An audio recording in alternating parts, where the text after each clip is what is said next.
এসেছে বর্ষা। শিলাবতী নদীতে জলস্তর বাড়ায় প্রতি বছরের মতো এবারও পশ্চিম মেদিনীপুরের ঘাটালের বিস্তীর্ণ এলাকা প্লাবিত হয়েছে। বানভাসী হয়ে পড়েছেন হাজার হাজার মানুষ। ক্ষতি হয়েছে কৃষি জমি ও সড়কের। জাতীয় বিপর্যয় মোকাবিলা বাহিনীকে উদ্ধার কাজে নামতে হয়েছে। ঘাটাল মাস্টার প্ল্যান বাস্তবায়িত না হওয়া পর্যন্ত এই নরক যন্ত্রণা চলতেই থাকবে বলে মনে করেন এলাকার বহু মানুষ।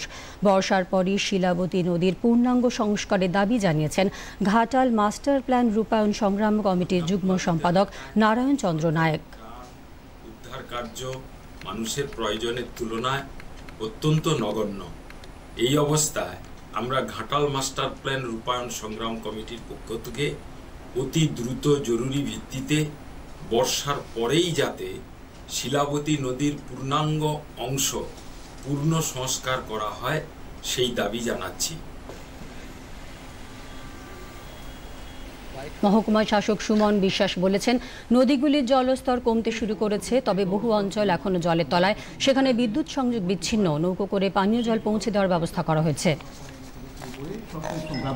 সব পয়েন্টেই কমছে এবং আমরা দেখতেও পাচ্ছি যে মাঠঘাট জাগতে শুরু করেছে, আবার জীবন ছন্দে ফিরতে শুরু করেছে। কিন্তু এখনও পর্যন্ত কিন্তু ব্লকের যে বিস্তীর্ণ এলাকা এবং ঘাটাল মিউনিসিপ্যালিটির কিছু এলাকা জলমগ্ন আছে।